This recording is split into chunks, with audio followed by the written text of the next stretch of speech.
ಶಿವಮೊಗ್ಗ ರಸ್ತೆಯ petrol bunk ಹಿಂಭಾಗದಲ್ಲಿರುವ ಕೆಳಗಿನ ಕೆರೆಹಳ್ಳಿಯ ಟೀಕಪ್ಪ ಗೌಡರ ತೋಟಕ್ಕೆ ನುಗ್ಗಿದ ಕಾಡಾನೆ ಬಾಳೆ ಗಿಡಗಳನ್ನು ಮುರಿದು ನಾಶ ಮಾಡಿದ್ದು ಅಕ್ಕಪಕ್ಕದ ಗದ್ದೆಗಳು ಕೂಡ ಗಂಭೀರ ಹಾನಿಗೊಳಗಾಗಿವೆ. ಭಾನುವಾರ ರಾತ್ರಿ ಕೆರೆಹಳ್ಳಿಯ ನಾಗರದೇವರ ಗುಡಿ ಹತ್ತಿರ ಲದ್ದಿ ಹಾಕಿಕೊಂಡು ಆನೆ ತೋಟದ ಪ್ರದೇಶಕ್ಕೆ ಪ್ರವೇಶಿಸಿ ಟೀಕಪ್ಪ ಗೌಡರ ತೋಟ ಹಾನಿಗೊಳಿಸಿ ಅಕ್ಕಪಕ್ಕದ ಗದ್ದೆ ನಾಶ ಮಾಡಿ ನಂತರ ಸಿದ್ದಪ್ಪನಗುಡಿ ಮಾರ್ಗವಾಗಿ ದೂನ ಗ್ರಾಮಕ್ಕೆ ಸಾಗಿದ್ದು ಅಲ್ಲಿಂದ ಶಿವಾಜಿರಾಯರ ತೋಟವನ್ನು ತುಳಿದು ಬೈರಾಪುರ ಪ್ಲಾಂಟೇಶನ್ ಕಡೆ ಮುಂದುವರೆದಿದೆ ಎಂದು ಸ್ಥಳೀಯರು ತಿಳಿಸಿದ್ದಾರೆ. ಈ ಹಿನ್ನೆಲೆಯಲ್ಲಿ ಸ್ಥಳಕ್ಕೆ ಸಿಬ್ಬಂದಿಗಳೊಂದಿಗೆ ಭೇಟಿ ನೀಡಿದ ಅರಸಾಳು ವಲಯ ಅರಣ್ಯಾಧಿಕಾರಿ ಶರಣಪ್ಪ ಪಾಟೀಲ್ ಸ್ಥಳ ಪರಿಶೀಲನೆ ನಡೆಸಿದರು. ಈ ಸಂದರ್ಭದಲ್ಲಿ ಮಾತನಾಡಿದ ಅವರು, ಶಿಕಾರಿಪುರದಲ್ಲಿರುವ 6 ಆನೆಗಳಿಂದ ಬೇರ್ಪಟ್ಟಿರುವ ಒಂಟಿ ಕಾಡಾನೆ ಈ ಭಾಗದಲ್ಲಿ ಸಂಚರಿಸುತ್ತಿದ್ದು, ನಿನ್ನೆ ರಾತ್ರಿ 9ನೇ ಮೈಲಿಕಲ್ಲು ಬಳಿ ಆನೆಯನ್ನ ಓಡಿಸುವ ಪ್ರಯತ್ನ ನಡೆಸಲಾಗಿತ್ತು. ಆದರೆ ಒಂಟಿ ಕಾಡಾನೆ ಈ ಭಾಗವಾದ ಆಲುವಳ್ಳಿಗೆ ಬಂದು ನಂತರ ಕೆರೆಹಳ್ಳಿಗೆ ಬಂದು ಬಾಳೆ ಗಿಡಗಳು ಮತ್ತು ಗದ್ದೆಗಳನ್ನು ನಾಶಪಡಿಸಿ ತಮಡಿಕೊಪ್ಪ ಮಾರ್ಗವಾಗಿ ಮಳವಳ್ಳಿ ಗ್ರಾಮಕ್ಕೆ ತೆರಳಿದೆ. ಗ್ರಾಮಸ್ಥರು ಆತಂಕಕ್ಕೊಳಗಾಗುವುದು ಬೇಡ. ಇಂದು ನಮ್ಮ ಸಿಬ್ಬಂದಿಗಳು ಕಾರ್ಯಾಚರಣೆ ನಡೆಸಿ ಕಾಡಾನೆಯನ್ನು ಓಡಿಸಲಾಗುವುದು ಎಂದರು.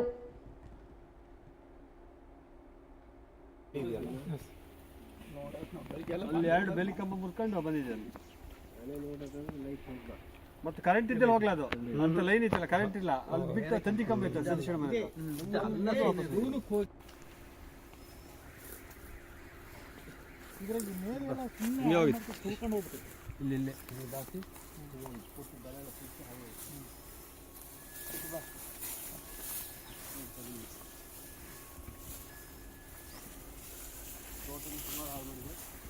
ಇಲ್ಲಿ ಮುಂದಕ್ಕೆ ಹೆಚ್ಚು ಕಡೆ ಒಲ್ಲಿಂದಾಗಿ ಬಂದಿದೆ. ಆ ಕಡೆಯಿಂದ ಸಿದ್ದಪ್ಪ ಗುಡಿದ ಕೆಳಗೆ ತಗೊಳಕ್ಕೆ ಬಂದು ಹಿಂಗೆ ಬಂದಿದೆ.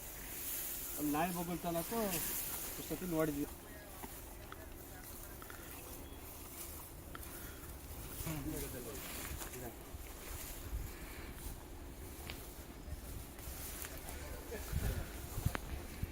ಬಂದು ಮನೆ ಹತ್ರ ಹೋಗಿದ್ವಿ.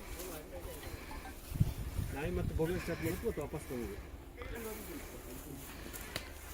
2 ಬುಕ್ಕಲ್ಲಿಗೆ ಕಂಡಿವಪ್ಪ.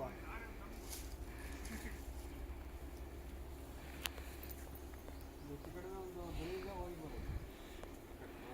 3 ಇಲ್ಲೇ ಇತ್ತು.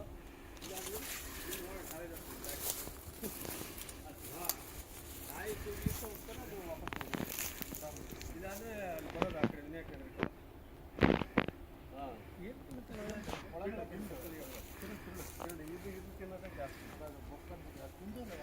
ಇಲ್ಲ, ಅದು ಗೊತ್ತಿರುತ್ತೆ. ಅದು ಇಳಿದು ಅಲ್ಲಿ ಮೇಲೆ ಇಳಿಯುತ್ತಲ್ಲ, ಅಲ್ಲಿ ಕಬ್ಬಿತ್ತು. ಅದು ಒಬ್ಬರು ಏನಾಗಿಲ್ಲ ಅಂತ ಹೇಳ್ಬೇಕು. ಅದು ಇಳಿಬೇಕಾದ್ರೆ ಒಳ್ಳೆ ಬಾಗಾಟ ಮಾಡಿಬಿಟ್ರೆ ಅದು ಇಲ್ಲ ಅಂದರೆ ಆ ಕಬ್ಬಿನ ಪುಡಿ ಮಾಡಬೇಕು. ಒಂಟಿ ಇತ್ತಲ್ಲ, ಹಂಗಾಗಿ ಅದು ಸೀದಾ ಬಂದು ಮತ್ತೆ ನಾಯಿ ಬೊಗ್ಲಕ್ಕೋಸ್ಕರ ಇಲ್ಲಾಂದ್ರೆ ಮೇಲೆ ಹಿಂಗೆ ಬಂತಲ್ಲ, ಇಲ್ಲಿಂದ ಮತ್ತೆ ಅಲ್ಲಿ ಮೇಲೋಗಿದೆ, ಮನೆ ತಕ್ಕ ಹೋಗಿದೆ. ನೋಡಿದೆ ಬೆಳಿಗ್ಗೆ. ಹಾಂ, ನಾಯಿ ಮನೆ ಹಾಕಿತ್ತು, ಅದಕ್ಕೋಸ್ಕರ ಮತ್ತೆ ಭಾರಿ ನಾಯಿ ಹೋಗೋದು. ಯಾವ ಥರ ಇದರಲ್ಲಿ ಏನು ಹೇಳ್ತೀವಿ ಇಂಥ ನಾಯಿ ಯಾವಾಗಲೂ ಹೋಗ್ಲ ಅಲ್ಲಿ. ಆಮೇಲೆ ವೆಯ್ಟ್ ಮಾಡಿ ನೋಡಿದ್ವಿ, ಒಂದು 4-5 ಗಂಟೆಗೆ ಬಾರಿಗೆ ಹೋಗೋವಲ್ಲಿ.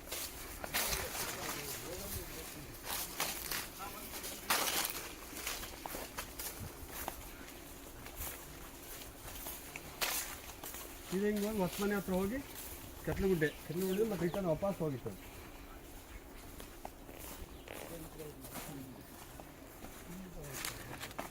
ಇನ್ನೊಂದು ತಿನ್ಬೇಕಲ್ಲ, ಬಂದಿದೆ, ಮನೆ ಹತ್ರ ಬಂದಿದೆ. ಬರೋಕ್ಕೆ ನಾಯಿ ಪಾಪ ಮರಿ ಹಾಕಿರ್ತಾರೆ, ಅದಕ್ಕೋಸ್ಕರ ನಾವು ಮತ್ತೆ ಮಾಡಿದ್ದು. ಈಗ ಮತ್ತೊಂದು ಗಟ್ಟಿ ಇಟ್ಕೊಳ್ತೀವಿ. ಆ್ಯಕ್ಚುಲಿ ದಾರಿ ಇರ್ತದೆ, ಬಂದಿದೆ ಅದು.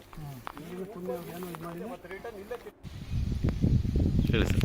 ಅದು ಒಂದು ಸಿಂಗಲ್ ಆನೆ 9ನೇ ಮೈಲಿ, ಇದು ವೈಲ್ಡ್ ಲೈಫಿಂದ 9ನೇ ಮೈಲಿಕಲ್ಲು ನಮ್ಮ ಅಲ್ಲಿ ದಾಟಿಬಿಟ್ಟು ಮೇನ್ ರೋಡ್ ದಾಟಿ ಮಸರೂರು SF ಒಳಗಿಂದ ಶೆಟ್ಟಿಕೆರೆ ಶಾಂತಿಕೆರೆಯಲ್ಲಿ ನಿನ್ನೆ ಇದೆ. ಅದು ರಾತ್ರಿ ಅದನ್ನು ನಾವು ಅಲ್ಲಿ ಪಟಾಕಿ ಹೊಡೆದು ಆ ಕಡೆ ಈ ಕಡೆ ಹೋಗ್ದಂಗೆ ನಾವು ನಿರ್ಬಂಧ ಏರಿದ ಮೇಲೆ ಅದು ಬೆಳಗಿನ ಜಾವ ಸಿಂಗಲ್ ಆನೆ ಈ ಕಡೆ ಆಲ್ವಳ್ಳಿಗೆ ಬಂದು ಆಲ್ವಳ್ಳಿಲಿ ಸ್ವಲ್ಪ ಗದ್ದೆಗಳನ್ನು ಬಾಳೆ ತೋಟಗಳು ಬಾಳೆ ಗಿಡಗಳನ್ನು ಹಾಳು ಮಾಡಿ ತಿರ್ಗಾ ಇಲ್ಲಿ ದೂನಾಗೆ ಬಂದು ದೂನದೊಳಗಿಂದ ಕೆರಳ್ಳಿ ಟೀಕಪ್ ಕೊಟ್ರು ತೋಟಕ್ಕೆ ಬಂದು ತೋಟದಲ್ಲಿ ಗದ್ದೆ ಭತ್ತದ ಗದ್ದೆಯಿಂದ ಪಾಸ್ ಹಾಕಿ ಮುರಳಿಯವ್ರಿಗೆ ಭತ್ತದ ಗದ್ದೆಯಿಂದ ಪಾಸ್ ಹಾಕಿ ಟೀಕಪ್ ಕೊಟ್ರು ತೋಟದಲ್ಲಿ 2 ಬಾಳೆ ಗಿಡಗಳನ್ನು ತಿಂದು ಮತ್ತೆ ವಾಪಸ್ಸು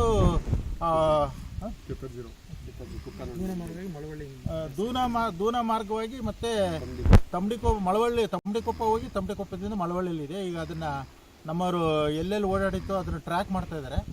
ಮತ್ತು ಈಗ ವೈಲ್ಡ್ ಲೈಫ್ ಹೋಗಿದೆಯಲ್ಲ ಕನ್ಫರ್ಮ್ ಮಾಡ್ಕೊತೀವಿ, ಮತ್ತು ಅದನ್ನು ಈ ಕಡೆ ಬರೋದಾಗೆ ತಡಿತೀವಿ. ಇಲ್ಲಿ ಸದ್ಯ ಬಂದು ಓಡಾಡೋದು ನೋಡಿದ್ರೆ ಇಲ್ಲಿ ಹೆಚ್ಚಿನ ಏನು ರೈತರದ್ದು ಬೆಳೆಯನ್ನು ಹಾಳು ಮಾಡಿಲ್ಲ. 2 ಬಾಳೆ ಗಿಡ ಮಾತ್ರ ಕೊನೆ ಬಂದಿದ್ದನ್ನು ತಿಂದಿದೆ. ಗದ್ದೆಯಲ್ಲಿ ಸ್ವಲ್ಪ ಓಡಾಡಿದೆ. ಅದನ್ನು ಇವಾಗ ಮತ್ತೆ ಈ ಕಡೆ ಬರೆದಿರಾಗಿ ಇವತ್ತು ನೈಟ್ ಕಾರ್ಯಾಚರಣೆ ಮಾಡಿ ಪೇಟೆ ಟೌನ್ ಕಡೆಗೆ ಹೋಗ್ದಂಗೆ, ಮತ್ತು ಎಲ್ಲೂ ರೈತರ ಜಮೀನಿಗೆ ಹಾನಿ ಆಗಲಿದ್ದಂಗೆ, ರೈತರು ಪ್ರಾಣ ಹಾನಿ ಆಗಲಿದ್ದಂಗೆ ಅದನ್ನು ಇವತ್ತು ನಾವು ವೈಲ್ಡ್ ಲೈಫ್ ಕಡೆಗೆ ಓಡಿಸೋಕ್ಕೆ ಟೀಮ್ ಮಾಡಿಕೊಂಡು ಕಾರ್ಯಾಚರಣೆ ಕೈಗೊಂಡಿದ್ದೀವಿ. ಗೊತ್ತಾಗುತ್ತೆ ಹಸಿ ಇದೆಯಲ್ಲ, ಕಂಡಿ ಇದೆಯಲ್ಲ.